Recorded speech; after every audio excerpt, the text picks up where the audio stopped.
Alright, so this is going to be an explained run for the Blacksmith Giant Hammer run. And the idea behind this run is that I will be using the weapon acquired from the Giant Blacksmith in Anor Londo, which is called the Blacksmith Giant Hammer. And I will basically use that for the rest of the game, minus Gwyn. I'll explain that when I get there. So we start Bandit because Bandit has the best starting stats for this run, as well as the best starting weapon. And that's basically the gist. There's no real reason to start Bandit aside from the fact that he has the highest, or is the highest? It might be second highest starting strength, as well as good vitality and endurance by default, as well as starts with the battle axe and a 100% block shield. So, basically, how this is going to go is I'm going to explain everything when we get there. Actually, that's a good question. So the reason I unequip some items in Asylum, specifically on that ladder, and I dropped the sword hilt at the door, is because there's no way to speed those up. So I am free to manipulate my menus. And if I'm wearing any pieces aside from chest and legs with the battle axe and shield, I will not be light rolling. I'm talking to Oscar because it's 2 seconds faster. This is one of the most asked questions in speedrunning, which really is weird. It was 2 seconds faster to button mash. I timed it, and it is by far faster. Some people still think that punching him is faster for some stupid reason, but it is not. So I kill this guy. Hopefully, yeah, get this guy to fucking come at me, bro. And we're good. Okay, so then I'm going to jump attack here to get the double hit. And now I'm going to mash right trigger to attempt to murder him as quickly as possible. We got lucky, so we do without him hitting me. And then, don't. Okay. So now that we're opening the door, yeah. So that's Asylum. Some people on their first playthrough actually spent a long time in Asylum, which is understandable, because the game is weird at first. And this is actually a solid Asylum time. Not sub 220, but 222 is solid.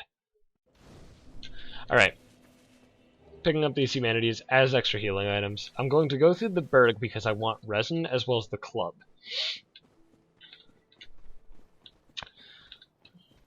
And we will dodge the firebomb. You always want to roll there because you never know about the firebomb hitbox. It's really wonky occasionally. So, basically, I'm just going to run this way, go through this fog wall. So we're going to take a, thank you Rev actually, okay, so we're going to go straight and roll. The reason I roll is because I have DS fixed frame rate unlock and capped at 30, which it changes exactly 3 things in the entire game, aside from make it actually play smoothly. And one of the things is have the Drake kill you occasionally. So that's basically what I was attempting to avoid by rolling.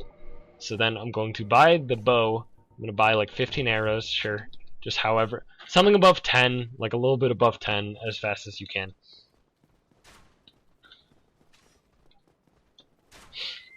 Okay, so now I need to kill some extra hollows. I need to get these 2. I need to get this guy. I need to kill 1 more. Yeah, I need to kill exactly 1 more hollow. Unless I get lucky, of course. Firebomb to the face. Okay. Set. Awesome.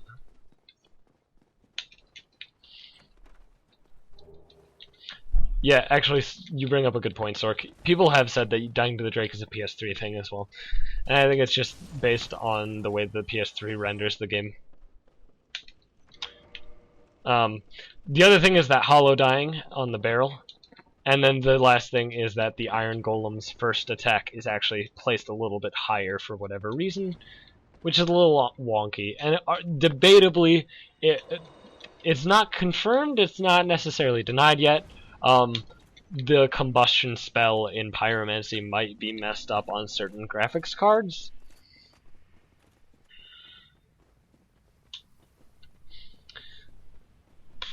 So, I'm not sure, but there's a couple differences. Nothing major, nothing like major time saving worthy. Also, it doesn't mess around with anything involving game time, unless, again, specific graphics cards might have certain issues with that. So the reason I bought short bow is because I need a bow. The reason that I picked up that soul is to make up for short bow, because I need souls early on. After I get the blacksmith giant hammer up to +5, souls are irrelevant, but up until that point, souls are really, really tight. So I'm killing this lizard because I need Twinkling Titanite for the giant blacksmith hammer, because I need to upgrade it to +5, and that takes 10 Titanite, and I will be buying the rest of the Twinkling Titanite, but that just saved me 16,000 souls.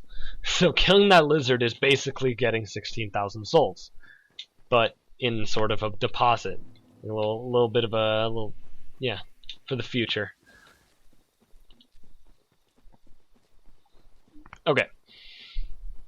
So now we're going to head onwards to the gargoyles.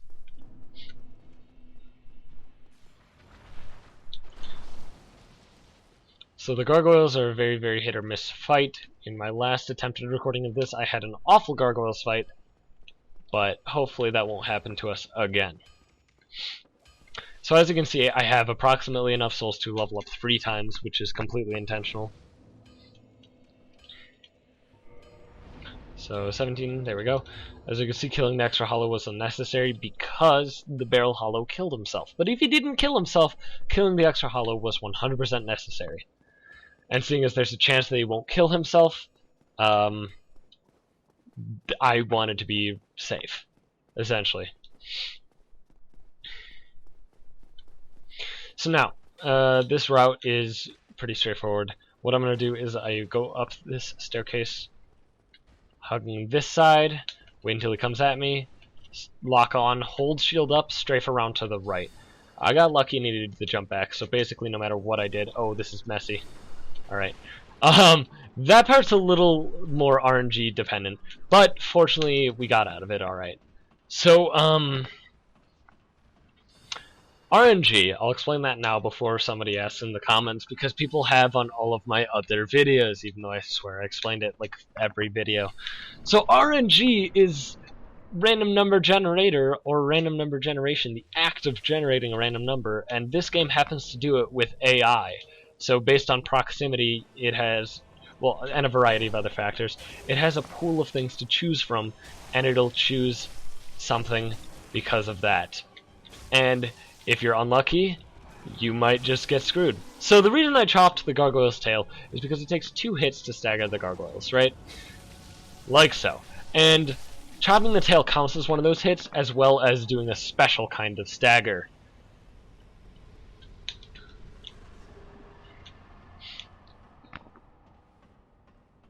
Right, Eva, there is no perfect random number generator. Nobody has a perfect random number generator because there's no way to actually emulate true random.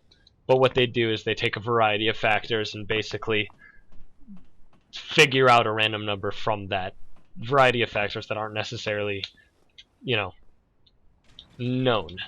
So, if I do 2 perfect rolls here, I'll fall and not fall off of the tower. And we go down here. Talk to him, buy 2 Homer Bones because we need 1 to get out of here and 1 to get away from the giant blacksmith. And wow, that's a good split.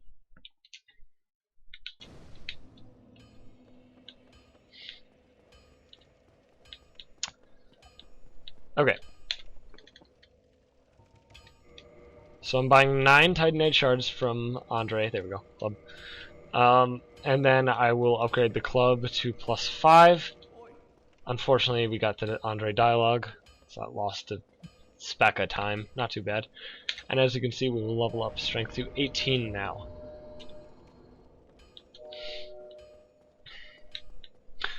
Okay. So, basically, now what I have to do is go to Quelaag, which is pretty straightforward. Blighttown's very, very, very straightforward in the speedrun, because we don't deal with Upper Blighttown. So that's basically that. So now I'm gonna mess around with my inventory because I have acquired so many extra things. Alright, we're fine. So I drop any items that I'm never going to use just so my inventory management can be more efficient in the future. Specifically when I get stone armor. I want to only have 2 armor sets. And, yeah. So now we're going to kick Lautrec off the face of the earth and then reload the game. Reason being, we could kill him, but it would take a long time with club. It might actually be faster real time to kill him at the club, but since records go by game time, I'm always gonna use game time strategies, whether or not I actually am, for the record. And it just so happens kicking him off and then reloading is actually the fastest way to get the ring game time wise, because game time does not include any amount of loading screens or anything like that. Although it does include cutscenes, which is really awkward. Okay. So, I heal to full, I have the ring equipped, I switch to club, I switch to humanities, I send that elevator back up because we will never come up that elevator. So the reason I'm switching to club, obviously, is because that's the weapon I'm using. The reason I'm switching to humanities is because the next time I'll be healing, I will have a sliver of health, meaning that I will have to heal a lot, and it's always faster to heal with humanities rather than Estus, assuming you need to use more Estus. So these enemies, you can just sprint past them for the most part. There's only one attack that you have to worry about, and there it is. You just roll that, just fine, and they're not a problem. That's the only attack that matters. So Blighttown drop, you just kind of walk off at this angle at that spot, and you're set. That's about it. There's no real way to articulate it. Just try it out. You'll figure out something that works for you. So now I'm waiting for the lift, obviously, because I'm not doing the water wheel drop, because I'm a big old piece of garbage. And now I'm waiting for that to hit the bottom. Again, very hard to articulate. But there's this moving spot that is not synchronized with the lift. And that moving spot, I wait for it to hit the bottom of its motion before dropping off. I should have actually walked off rather than running off. I lost a bit of time in doing that, but that should essentially make me okay, so that guy's not chasing me. So this should put me at very low health once I get to the entrance to the Quelaag boss fight, at which point I will obviously heal with a humanity and then enter.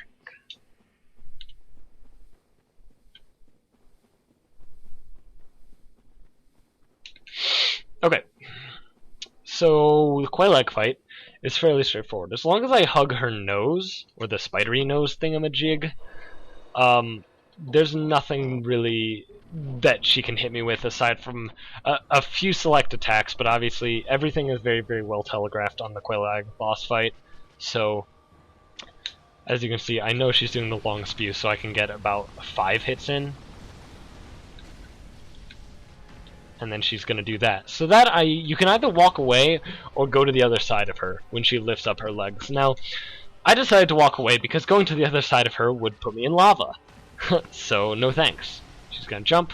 I'm going to hug her nose. She's going to jump back. I'm going to bring her closer to the center. And she's being a bitch. So Quelaag can do this sometimes, where she just screws you out of a good boss fight because she's Quelaag and hates you. Okay, so the explosion, you just run away. Getting away from it's very, very easy, and there's no real way that you shouldn't be able to get away from her. The long spew again. This time should only be... No, yeah, okay, it's only 4 hits, because she's exploding. If she was doing anything else, like turning around, I would have gone for a 5th hit. Get over here, please. There we go. She has not done many melee attacks, so unfortunately I cannot show off the hugging of the nose. Of course, the lava attacks you cannot dodge by hugging her nose because she spews lava out from her mouth, which is directly below her nose. That's fine. Wait to see what she's doing, and we can just finish her. Alright, Quelaag is down, so try to just get past her legs and not get hit by lava. Okay, so now I'm not going to take this bonfire, because if I take this bonfire, I have to climb out of Blighttown. Now, traveling down into Blighttown twice is much faster than going down once, up once. and this is apparently a really hard concept for people to understand, that gravity is faster than an elevator going upwards. So, if I'm going to take the opportunity to go down twice rather than down one, up one, I'm going to go down twice because it's faster. So now, I'm going to get my strength to 27 because I need strength for the Iron Golem boss fight. The reason I pop the Quail-Leg Soul there is because I have to wait for the Homeward Bone anyway, and I need to pop the Quail-Leg Soul anyway, so might as well pop it, wait for Bone, then Bone.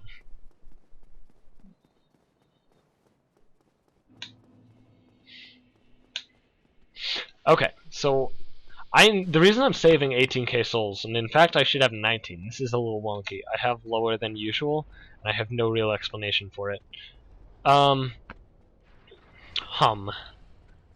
Maybe an enemy didn't suicide. That's probably it. Okay, so what I'm going to do is I'm going to pick up a soul on the roof to make up for this lack of souls. The reason I'm saving souls, though, is because I need souls to buy the Titanite, as well as upgrade the weapon, as well as buy the Smith Box, which is why my split is Smith Box, oh my god, because I have forgotten it far too many times. So, basically, I need to save souls, because I need to spend a lot of souls. And it turns out Iron Golem does not give enough souls for as himself, without anything else.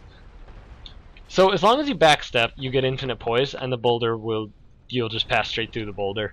The boulder has a very, very high poise break value, but it turns out when you backstep, you actually have infinite poise, so that very, very high value is not enough to break your poise, and it lets you just go straight through it. I push that lizard aside because she's not going to move out of the way. Just a full sprint should get me through this. And then I run up to the fog wall.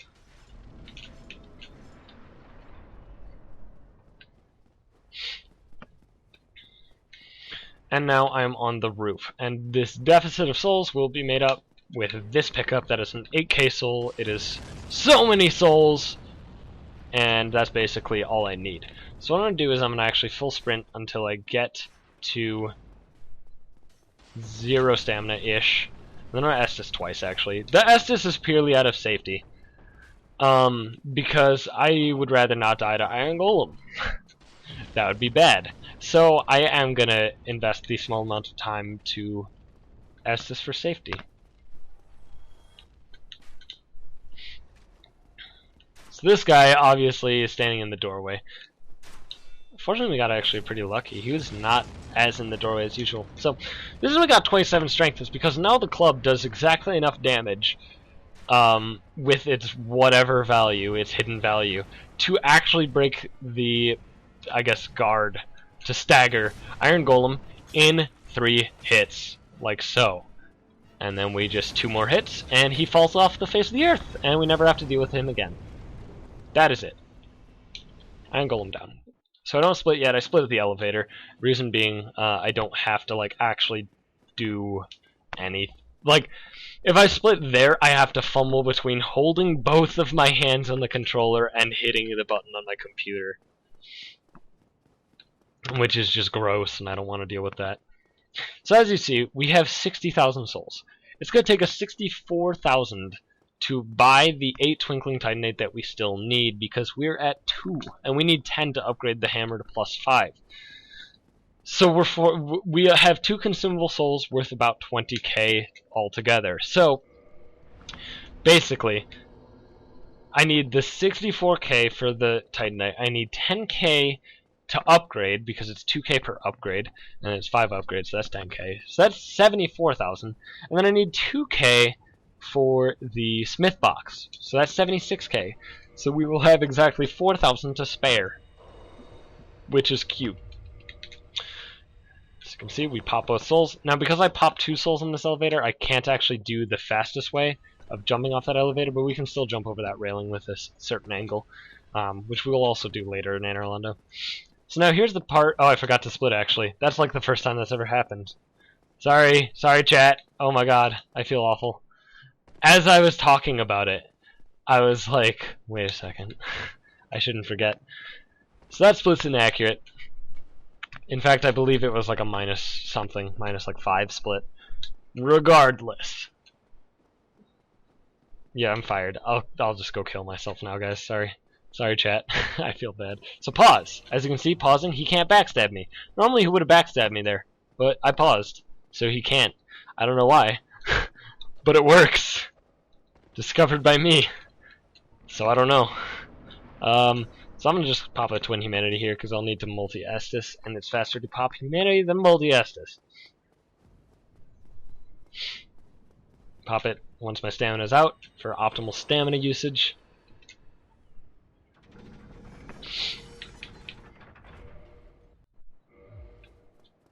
Okay, so I actually intentionally delayed myself on that for like a quarter of a second to get that gargoyle to fall down there so we'd never have to deal with him. That gargoyle normally, the gargoyle normally doesn't fall down there unless you're lucky. But if you delay yourself on the tourney switch thing by like a quarter of a second, for whatever reason that causes him to like fall down 90% of the time.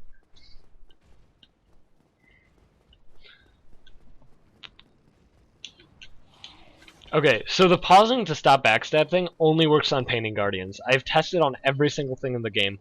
Turns out Painting Guardians have a very weird backstab where the game actually, instead of just saying, oh, you did a normal attack while behind, the game is like, you're behind and attacking. Backstab. So they can actually hit you and backstab you in the same cluster. So that guy probably would have killed me if I didn't actually hit start, because he hit me with both the jumping attack and he would have backstabbed me. So we got the fast Silver Knight. So what I did was I waited for him to come forward a bit, and then he basically threw himself off the cliff, but I parried just to make sure.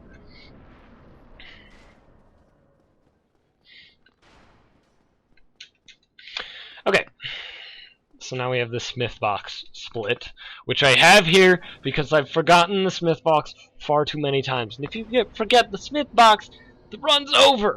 So I can't forget the Smith box. Yeah.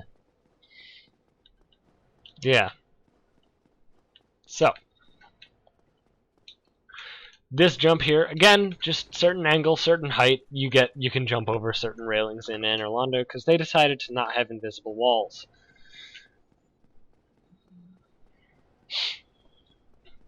And that is a big sequence break unless you skip every single Silver Knight in Anne Orlando, which is awesome. Aside from, of course, the Archer. But the Archer basically killed himself, so we didn't have to worry about him anyway.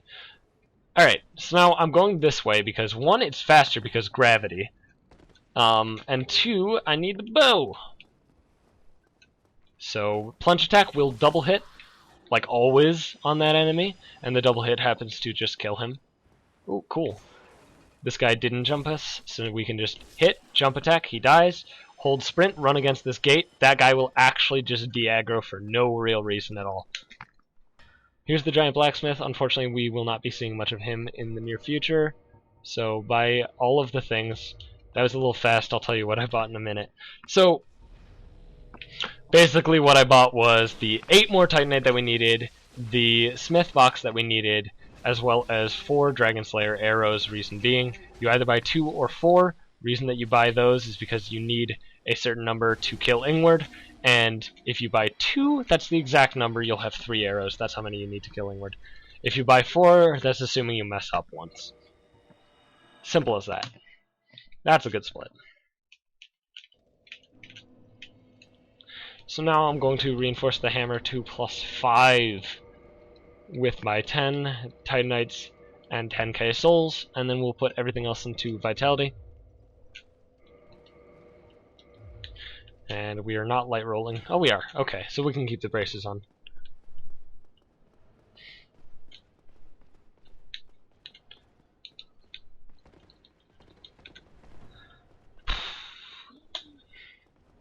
So, now, that's where the second bone came into play. Now we'll be fine on bones for the rest of the run. Now we have the hardest fight in the game in speedrunning. Also, this is the hardest speed run to do this fight in, and very, very dependent on your prediction of the RNG, as well as just the RNG saying fuck you occasionally. So, this fight sucks! As you can see, Ornstein's being a weird fuck right now. So what we're doing is actually we're going to kill Smo first, because Ornstein's lightning resistant. Oof, alright. So Ornstein is lightning resistant, meaning if we kill Ornstein in the first half, it's going to be slow, right? Because lightning resist. And this weapon deals mostly lightning damage.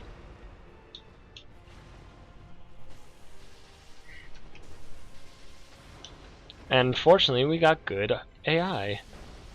Awesome. So now we're going to get as close to Ornstein for the second half as possible, because now Ornstein is basically, ideally going to be locked into a certain moveset, like so.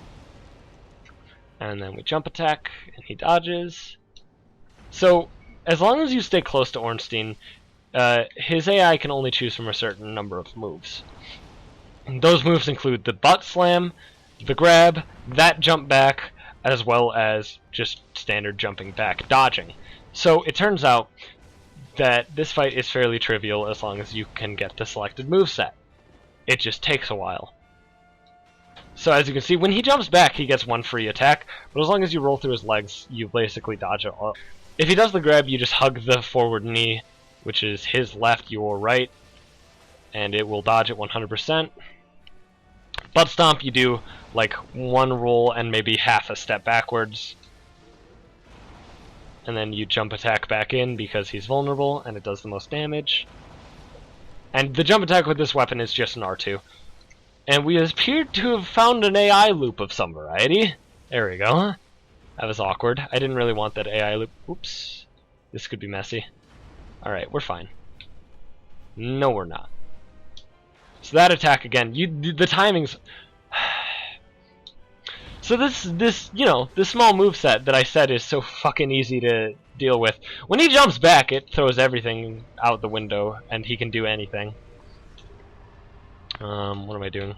Oh, I needed to equip arrows. That's fine.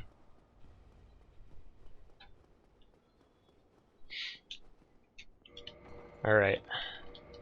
So I'm equipping my arrows, and then we're going to shoot her directly in the face twice, because she has 2 health for some reason. And we only have 9 dex, so that's why we only do 1 damage with this weapon.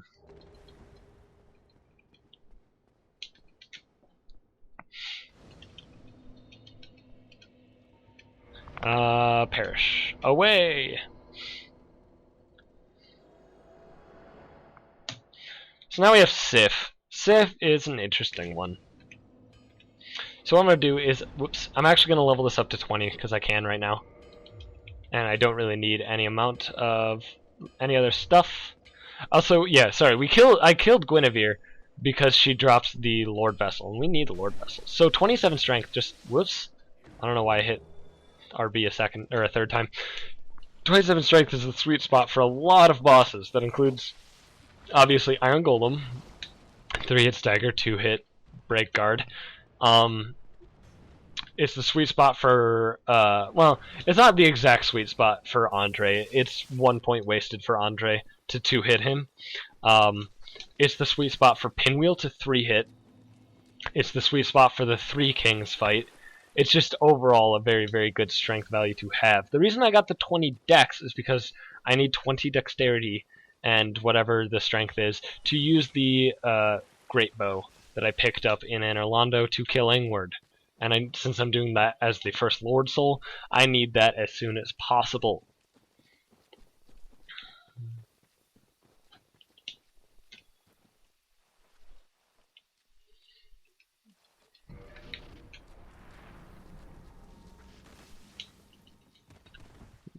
Firesword asks, why not buy a Moonlight Arrow to hit Guinevere? I have not tested with that. That might be worth it. But my assumption is that it won't deal any extra damage. It'll still deal 1. Because I've had experience with other arrows actually dealing decreased damage. Specifically, fire arrows deal decreased damage with a non-fire bow. And I believe it'll be the same with the Moonlight Arrows. Not to mention they don't have any physical aspect to them, and I won't have any... I still don't have the dex, so I have to assume they'll still deal 1 damage. But I have not tested. That's a good point you bring up. Alright. So now we have Sif. This fight, all it boils down to is dodging. And that's it. So, the reason I picked up the stone armor, okay, first off, the reason I didn't do the ruin skip, as it's called, is because I suck at it, and I don't feel like risking it, because I've died doing it before. But the stone armor is useful for exactly 3 bosses, right? Yeah, 3 bosses. And I talked to the kitty, the cute little kitty, because it breaks the aggro of all the forest hunters, just in case, you know, it's like a failsafe in case you were, like, trying to become a forest hunter, and then they, like, chased you in and attacked you while you were trying to fucking join the Covenant, which would be silly. So, that's why I talked to the kitty. Okay, now we have Sif. He's not bad, as long as he doesn't troll us. Again, RNG. There we go, good attack. I like that attack, because you can dodge that fairly easy, and it opens him up for 2, potentially 3 hits, assuming you do it properly. And again, this weapon is just ridiculous. Oh, we got the partial AI loop. So what I mean by partial AI loop is you can lock Sif into a set motion, again, purely based on randomness. There's no consistent way to do it, but if he starts it, you can keep him that way as long as you stay the same distance away.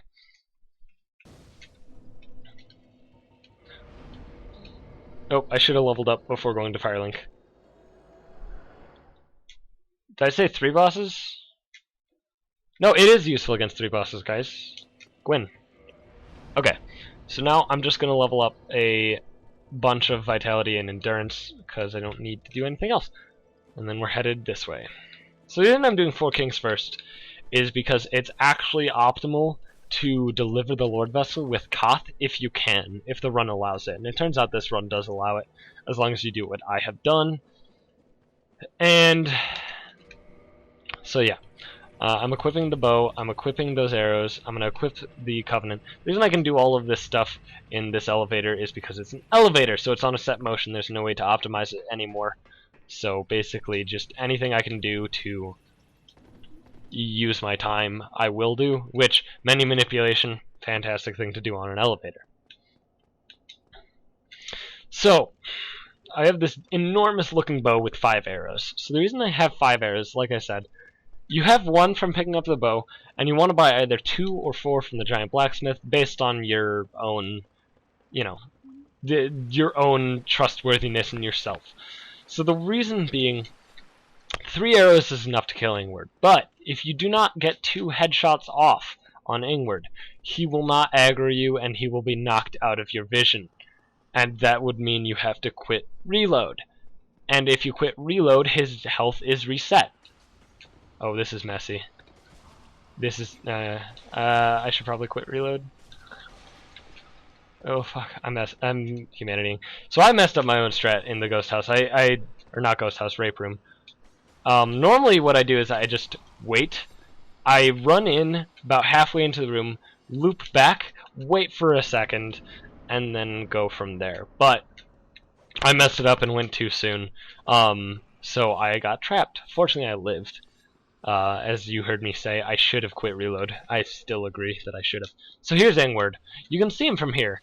And now the reason I bought this many is because if I fuck up... Yeah. So that isn't going to aggro him, right? Because that's not a headshot. So I have to quit reload.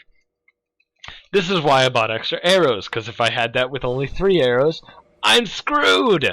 So, yeah.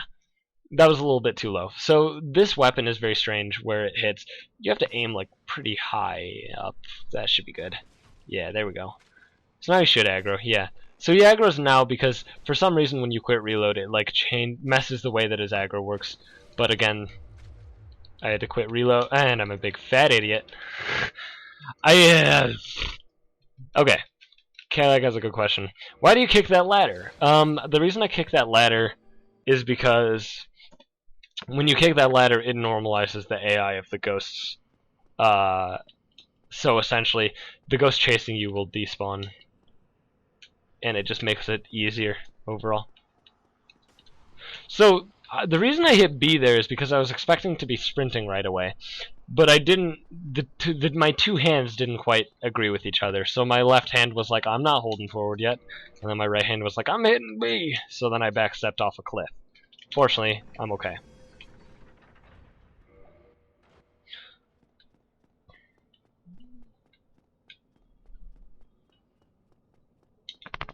Okay, so we already have the ring equipped. So what I'm going to do is I'm going to walk through this fog gate.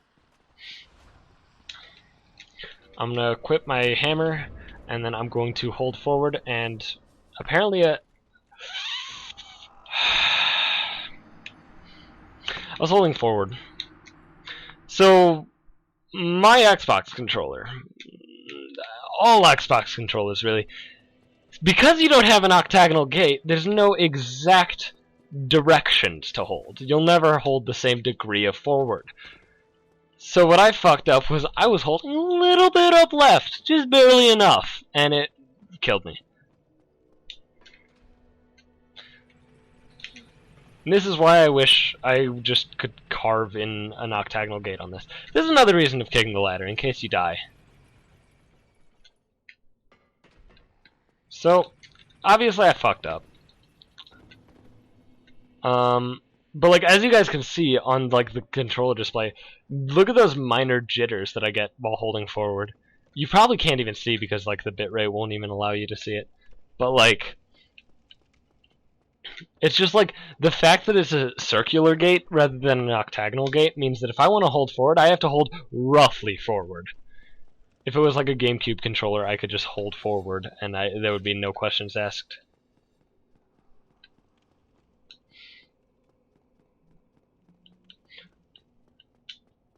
Okay, so this is another reason to kick the ladder down, again, is a shortcut.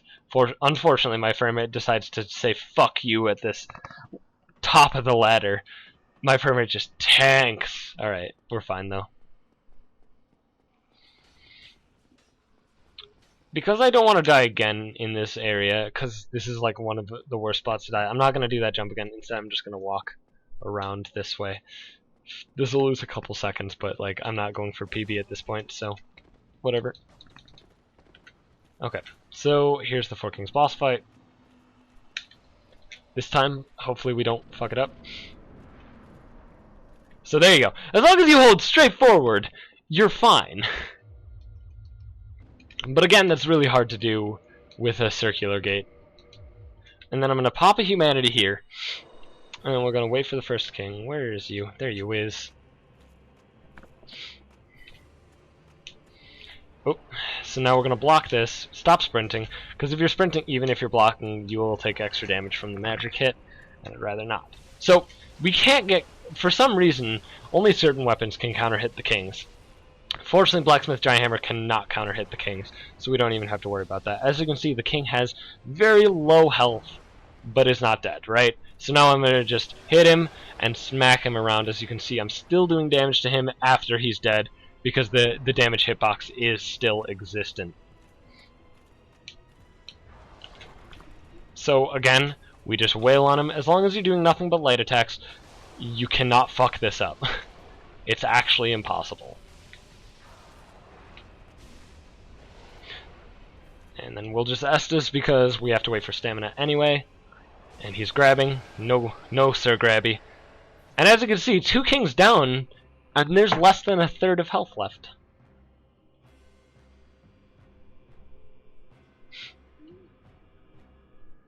So the reason I didn't want to counter hit is because the reason it's so important that the hammer doesn't counter hit and that only certain weapons do counter hit. For BGH, you don't want to counter hit because obviously it messes up the 3 kings. Fortunately, this weapon doesn't counter hit, so we don't have to worry about it. It will counter hit on or attack of opportunity on other bosses, but for some reason it doesn't counter hit 4 kings. I don't understand it, but that's fine. 1 more hit, and he's dead. Oops. I'm unequipping because we have to run a good distance to Koth.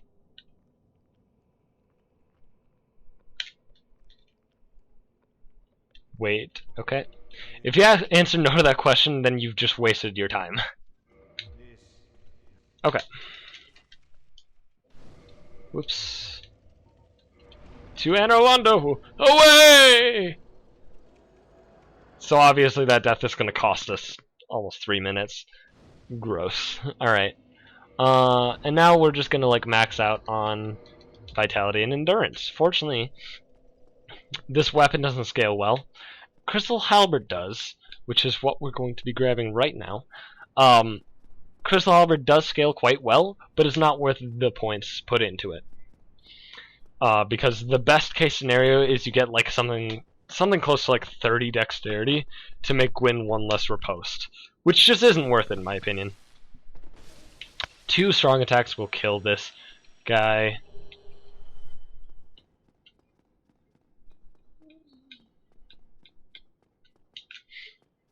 The reason I sided with Koth is because it's faster than siding with Frampt. You're obviously not going to talk to Frampt, you're just going to jump into the pit, but it's still slower than talking to Koth. Because it's less walking in Firelink, essentially. It cuts out that section of walking in Firelink. Okay, so coming up is the hardest trick in a speedrun. I have it fairly consistent. There's a couple other runners who have it fairly consistent, but everybody unanimously agrees that this is arguably the hardest trick in a speedrun. So, basically what we're going to do is a very big sequence break that saves about 6 to 7 minutes-ish. And basically, elevator again, just do whatever. I'm just going to pop an extra humanity, so we have the maximum curse resist, or a very good curse resist, just in case. I'm not expecting to die to UC. I'm just, like, trying to avoid it if possible, which it is, so why not? So,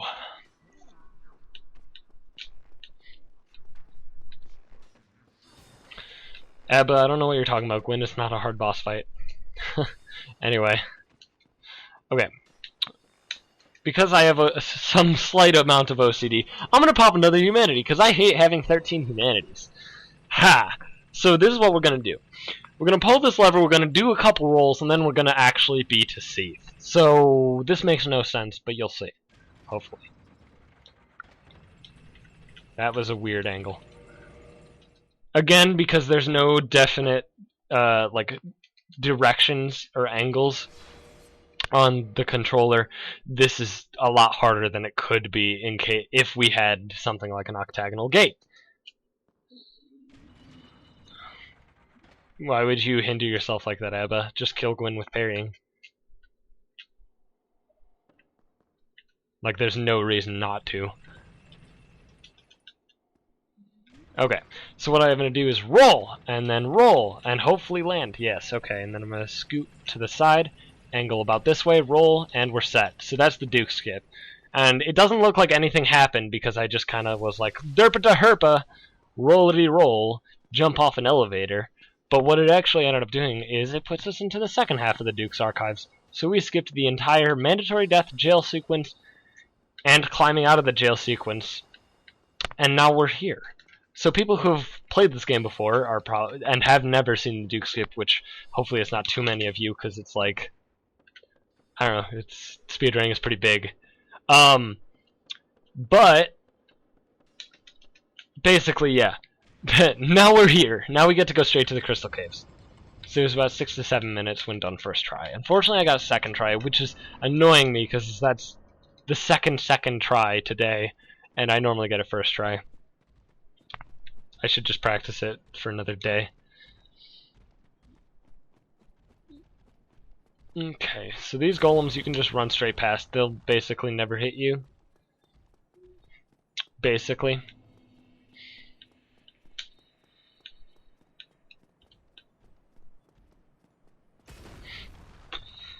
So now, there's this drop here, which a lot of people, I'm sure, don't know about. It's not big, but it's a drop that you can live, and it saves time.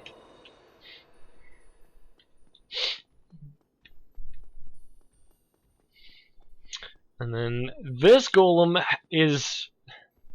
I'm not sure what his name should be, but he should definitely have like an actual name, and then the title Ender of Runs, because that golem right there can troll you so hard, and I don't know why.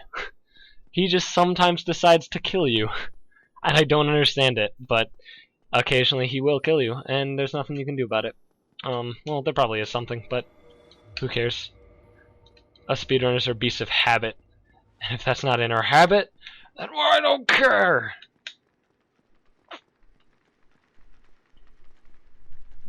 Okay, so what I'm gonna do is, this is my own no clan strat. Now, what you could do is derp around outside the boss fight for a bit, and then just be like herpa de herpa again. And I'm bad at quitting. And then just wait for the clams and go into the boss fight, so none of them are there. You could do that, but if you quit reload, it's faster game time because it kills the thing, the crystal, and it gets us no clams because now there's a fog gate. So the reason the fog gate is so important is because there's initially not a fog gate, and as you can see, we deal so much damage to Seath.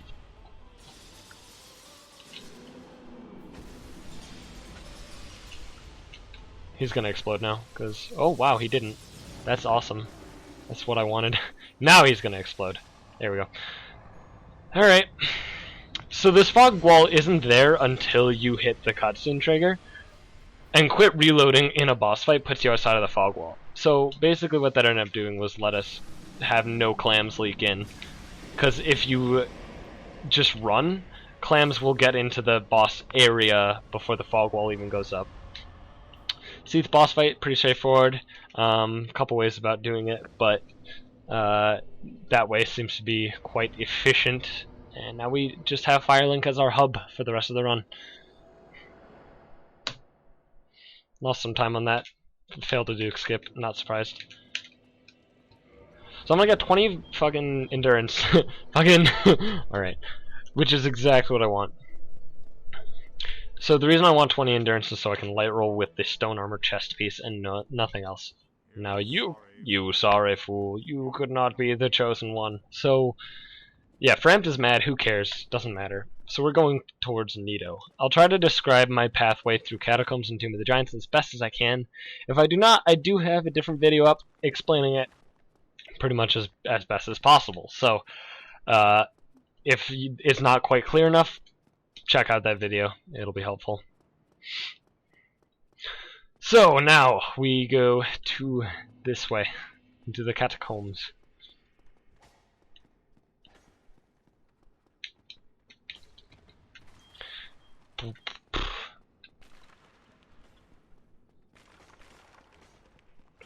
And this skeleton might block us. I don't think so, though.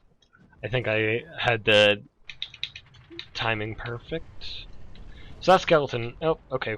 Well, it blocked us, sort of. Oh, that's not where he was supposed to be. Alright. He did block us. Not as bad, though.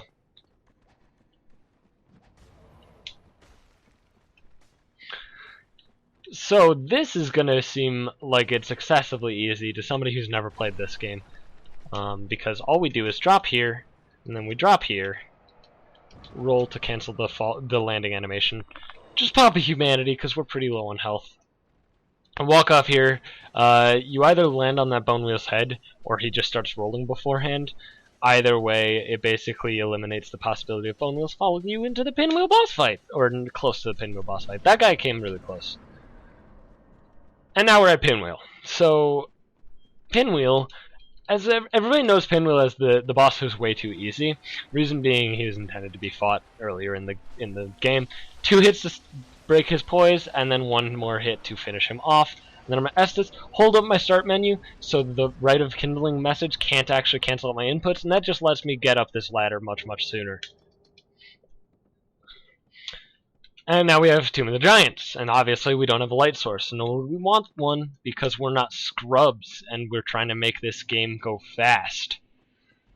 So what I'm going to do is I'm going to run this way, I'm going to go straight, jump, that should land us on a slope, which will push us to another slope, which means that we did not take any fall damage from that. Then I roll to the right to get closer to the wall, hug this wall as tight as possible around this corner so the skeleton beast doesn't attack me, then run towards the fog wall. Once I get to the fog wall, we go through it, of course, and we go towards the light until we drop, and we roll right, and then we just run dodge the skeleton, run up this wall, jump, land up here. That's the silver covered serpent ring. Drop, roll, drop, roll. Hey, look at that! We made it through Tomb of the Giants without a light source. So that's basically it. It's as simple as that. As long as you follow exactly what I described, you'll make it through easy. It's not even hard. Obviously, on a first playthrough, you're like, God damn it, it's so dark, I can't deal with this. But, like, it's not hard. Okay, we're set. So the audio cue there is that skeleton shooting an arrow. If it hits a wall, then you don't have to worry about it. If it doesn't, you do. Okay, the pinwheel clones can be a little bit annoying at times. Fortunately, we're healing before the boss fight, so it's not a big deal. Now I'm putting on full stone armor because Nito is a dick!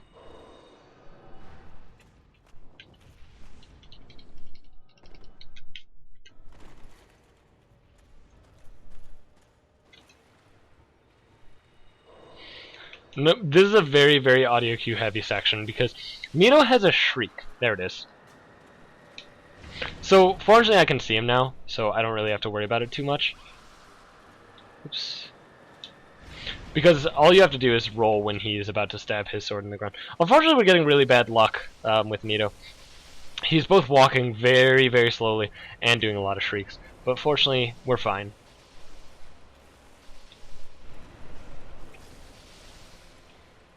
So Nito's pretty easy. You just tank everything. It's just simple as that. Nito will miss on most of his melee attacks. But if he does hit you, it's not the end of the world. And you just kind of keep willing away. Unfortunately, this is probably the slowest Nito fight in speedrunning, just because Nito actually has fairly good lightning resistance, and I didn't want to backstab. But we backstabbed anyway. That's the one thing that can screw you up, or these skeletons can be really weird sometimes. So I'm SSing just out of, pure safety precaution. And one more hit now. Nito is now dead. Alright. So I'm gonna unequip everything except for the bow, which will make sense in a bit. We got a homeward bone from Pinwheel, so we're gonna use that now to go back to Firelink, because it's faster than waiting for the bonfire. So now I'm gonna max out on Vitality, which, gives us 33 Vitality. And basically, the Vitality is important because I'm gonna do Cecil Skip. Normally you don't need Vitality in a speedrun, but because of the new-ish use of the Cecil Skip, we need Vitality. Because the minimum Vitality to do the Cecil Skip, if I recall correctly, is 20, just 20. But for those of us who are not as good as the Cecil Skip, as others, we want more than 20. So I like to go 30 plus. Because that's what feels safe to me. The reason that you need the Vitality is because you're going to be rolling through lava. A lot of lava. Empyrean Max, the Cecil Skip was discovered like 3 months ago, so I'd say it's still fairly new. That's like, I don't know, maybe 4 months still. And also, not until recently did all runners actually do the Cecil Skip. Most people would just kill Cesus. So again, gravity is faster than going up an elevator. I'm just going to try and make that clear. Okay. Humanity. Again, wait. Wait until that thing hits the bottom point. Walk off. Apparently not roll.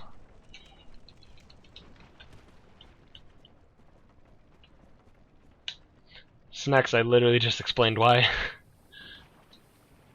I answered the question before you asked it.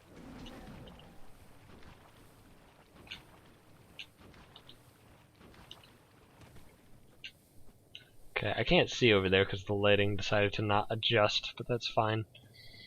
Okay, so you might be wondering, why does he have this bow if he plans on wearing the stone armor chest piece with nothing else? Well, there's a certain enemy who can really, really mess you up during the Cecil skip, and it turns out the easiest way to actually eliminate him is shoot an arrow at a specific location to get him to walk off and commit suicide. So that enemy would be the Capra Demon, which you will see momentarily. You won't see him falling off because I'm not going to look at it because I'll be focusing on the Cecil skip, but you will see me shoot the arrow and it will make sense.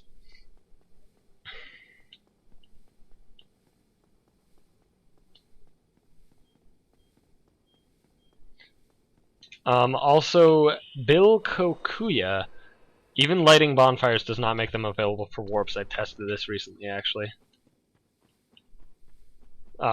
You actually have to sit at a bonfire for it to be warpable. So regardless of if it wasn't a Firekeeper bonfire, you still wouldn't take it because you still can't warp to it until you actually sit at it.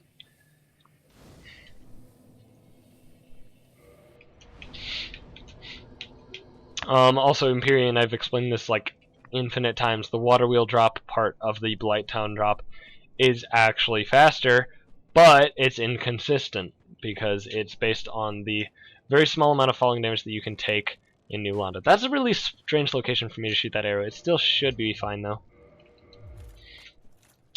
It's not. So let's actually... I actually did want to look this time because I don't want to deal with Capra. So I shoot it just like there-ish, and it should work just fine. So now if I walk down here, and then roll, roll, roll, as you saw I didn't take fall damage, and I took lava damage as long as you're in the invincibility frames of a roll. And hopefully... Perfect. So we get to this is the first rock that I really stop at, and I always pop a humanity here, regardless of my health, because, yeah. I'm gonna actually take that rock the safe way, so I took like 3 steps in the lava after the rolls, because you can either go 3 or 4 rolls to get on that rock, but I've been fucking up both recently, so I'm just gonna do my own strat. So then this rock, for some reason, you just kind of stand here and you're safe. And then we go 1, 2, 3, and we're safe. Another humanity. And then roll, roll, roll. We're clear. So that's it. We just skipped killing Cecil's discharge. And basically, what I described, just try to follow that, and it'll work just fine for you. Like, there's no trick to it. It's just like rolling and standing close to rocks. That's pretty much it. For some reason, the lava, they cut off where the lava actually has a damage hitbox close to the rocks, because they never expected anybody to like think, hey, let's climb across the rocks. Yeah. Hopefully Taurus doesn't troll us. He did. Ah, that's so scary. So when he does that attack, you actually can potentially get hit by it. That's the only attack that the Taurus demon there can actually hit you with. And it's absolutely terrifying every time he does it.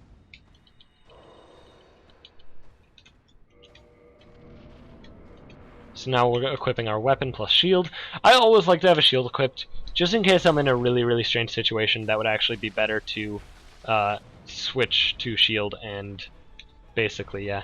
So I run to the left side. Everybody runs to the right because they think that all you have to do is get behind the fire stage, and they're like, well, that side is closer, so if you run to that, you'll get behind him sooner. Yeah, you'll get behind him, but the hitbox actually hits behind him, like, on that side. I'm just gonna run away from this. Okay. I thought I rolled. Okay, that's fine.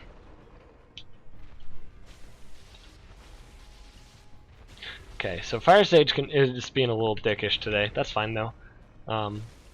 The fights, you never expect this fight to be fast. You just expect to deal with it. He just has a lot of health for no real reason.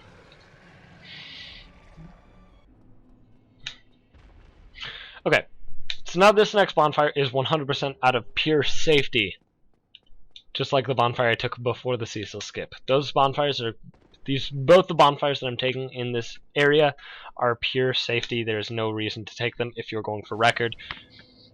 But again, I'm bad, so I'd rather take them than not.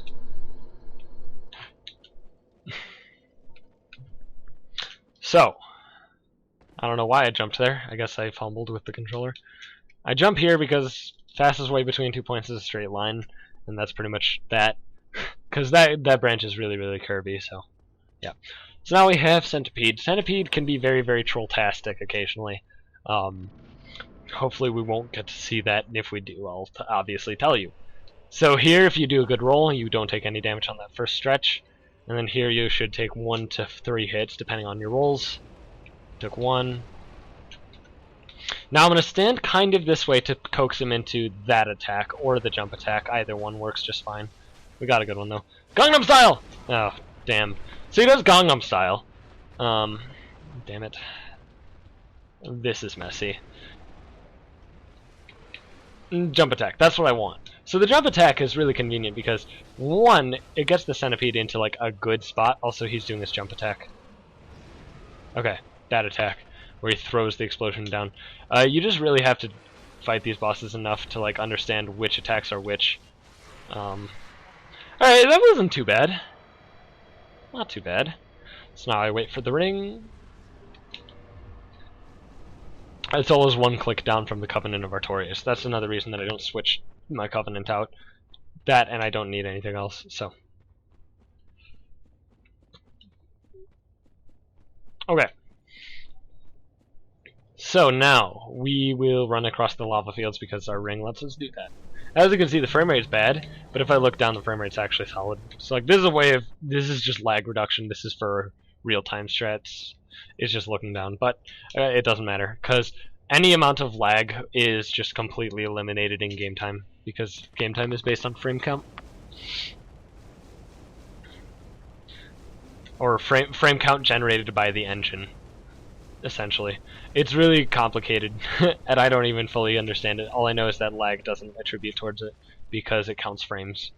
And if you're missing frames, it's irrelevant, because that slows down your game. Anyway, so running through the legs of these enemies means they can't hit you. For whatever reason, I don't know why, but they just can't hit you. I probably should have just Estus at the spot before, but that's fine. Oh cool, one of them killed the other one. Cool. Free souls. Doesn't matter, but... so now I have Beta Chaos, which is obviously the headache of many players of the game. Even some speedrunners. Beta Chaos is very annoying. It's very RNG based, and it just sucks. So again, proximity is taken into account when Beta Chaos is choosing attacks, but at literally any point in the boss fight after killing the second node, Beta Chaos could Firestorm as long as it hadn't Firestormed within 2 attacks before it. Meaning it sucks. The Firestorm is literally the worst thing that you could ever have. So, hopefully I'll get to display why the Firestorm sucks so much.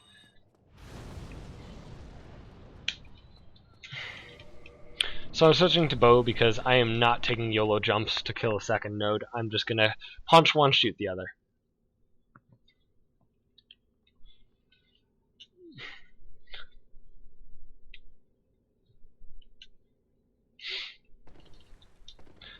So, switching to fist. So these nodes, the only way to actually destroy them is to update them. And what I mean by update is have any solid collision with the node. So that means anything at all. So I could roll into the node to break it. Unfortunately, it didn't happen, so I wasn't able to show it off because it would have just been slower than punching. So I wait for that attack, and then I sprint to this tree here. Awesome. So if Betacast doesn't do the sweep attack, oh, I'm so dead. Oh boy. So those fireballs are a way that you can die! Ah, isn't this amazing? So I'm going to sit at this safe spot, because the fireballs suck. So, I didn't know that that actually hit there. Interesting. I've never actually been hit after the first node, aside from the fireballs. So again, I'll use this safe spot. So this spot is 100% safe. Like I said, this is just complete RNG. This boss sucks. So I'm going to aim very far towards the center because short bow shoots more right. So 1, 2, 3, 4, should be one more, 5. That should kill it. There we go. So now the second node is down because I'm not ever doing YOLO jumps, so bow. And Firestorm, please. Please Firestorm. You're not going to Firestorm. So now this is the scary part. I have to either wait for Betacast to Firestorm, or just hope to sweet Christ that Betacast doesn't Firestorm me on the branch. I'm gonna hope to sweet Christ I don't get firestormed on the branch. Simple as that.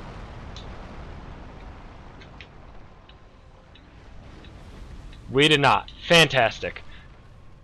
So again, RNG. Just this boss fight is the worst instance of just awful RNG. Also, if I get double hit by the firestorm, I die just from full. Do I have the dex? Oh right, I have 20 dex. I'm a big fat idiot. I was like, oh, I need to focus on dexterity. All right, that's fine. So now we warp to Firelink Shrine. Obviously, my splits are bad, but whatever. Who cares? Okay, so now we are ready for Gwyn. So Gwyn is not really a boss. So fortunately I can just kind of overview what the run was now, because this isn't really a boss. I'll try to explain how I fight him, but, you know. Okay, so basically this run, you start as Bandit, you get Club, you get Strength, you upgrade Club, you use Resin on Gargoyles and Quelaag, you then use the third Resin to defeat the Giant Blacksmith, get his hammer, make sure you bought the Smith box as well as have a total of 10 Twinkling Titanites at that point, upgrade the hammer to +5, etc., right? Just kind of move on from there. Every boss fight's pretty much easy. You just kind of hit them with the hammer until they die. Nothing spectacular. Metacast, you just kind of have to fight a lot to figure out. Pretty much, yeah. Major mistakes in this one, obviously dying was the biggest mistake. Fortunately, that Black Knight fell, so we didn't get hit. And I lost a lot of time on the Metacast split. I think it was because Fire Sage was pretty trolltastic, Centipede was as well. And of course, Betacast, I had to heal twice that I shouldn't have had to.